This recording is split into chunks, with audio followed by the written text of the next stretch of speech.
헌법재판소의 윤석열 대통령 탄핵 심판의 변론이 내일 11차 기일을 끝으로 마무리됩니다.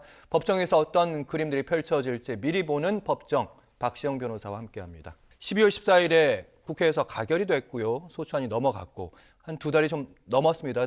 드디어 내일이 이제 마지막 변론인데 일단 마지막 변론에는 증인들은 안 나오는 거죠? 자세히 좀 설명해 주신다면요. 네, 이제 마지막 기일에서는 증인들이 출석 없이 이제 재판을 최종적으로 정리하는 이제 마지막 재판이 진행이 되게 됩니다. 그간 양측에서 제출했던 증거 중에서 증거 조사가 되지 않는 증거들을 마지막으로 점검을 하고요. 특히 이제 양 당사자 측에서 마지막 재판 날까지 증거를 제출할 수 있기 때문에 제출된 증거들에 대한 증거 조사를 진행하게 될 것이고요. 그 증거 조사가 마무리되면 변론이 종결이 되고 이제 국회 측과 대통령 측에서 각각 2시간씩 종합 변론을 하게 됩니다. 즉 그간 진행했던 재판 과정에서 조사되었던 증거들을 토대로 해서 양 당사자가 이제 법리적 의견을 밝히는 절차가 될 것이고요. 종합적인 의견을 이제 개진하는 절차입니다.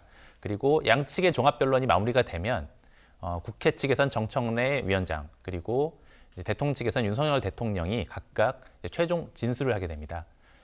이 재판에 대한 당사자의 마지막 입장을 호소하는 이런 절차가 될 것이고요.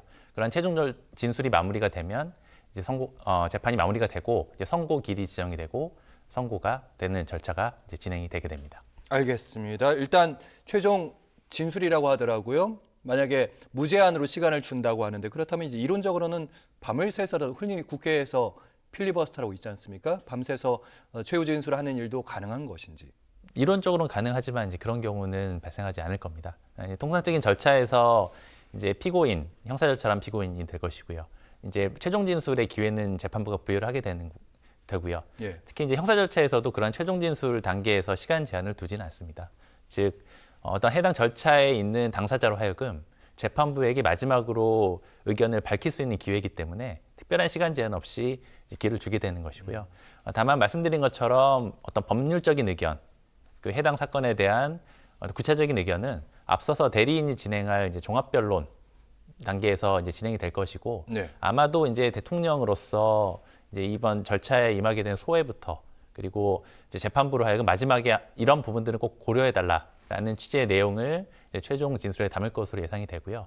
아마 뭐 길게 하더라도 뭐 1시간을 넘지 않을 것으로 이렇게 예상이 됩니다. 일반 이 재판을 해보시면 최후 진술도 많이 하게 되지 않습니까? 그렇습니다. 그러면 최후 진술이 재판관들의 마음을 바꾸는데 큰 영향을 주는 것인지 궁금한 점도 있습니다. 네, 일단 모든 절차에서 최종 진술이라는 절차가 부여되어 있는 것은 재판부로 하여금 피고인 혹은 뭐 이 사건에서는 이제 피청구인인 대통령이 예.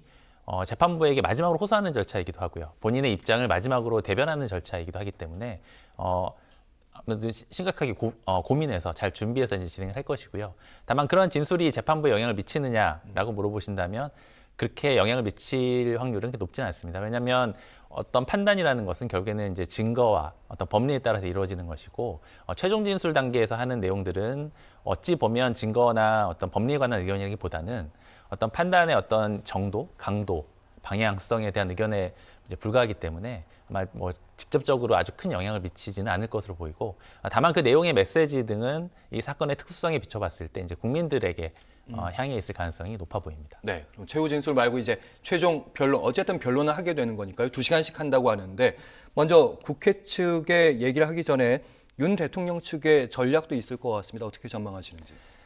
네, 이제 대통령 측에서는 이제 11번의 재판이 진행되는 과정에서 일관되게 견제했던 입장이 뭐냐면 이번 계엄은 경고성 계엄이었다는 것입니다.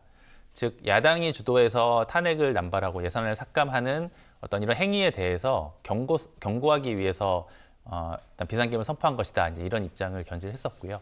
특히 이것을 내란죄로 보는 것은 일종의 프레임이다.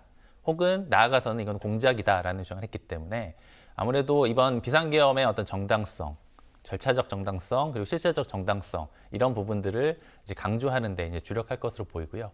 특히 이제 대통령 측 입장에서 볼 때는 재판 과정에서 나왔던 진술 중에서 대통령 측의 입장에 부합하는 진술들을 적극 활용해서 말하자면 본인들의 어떤 내란 행위에 대한 책임이 없다. 그리고 대통령을 파면에 이를 정도의 위법한 행위는 아니다라는 점을 중점적으로 변론할 것으로 예상이 됩니다.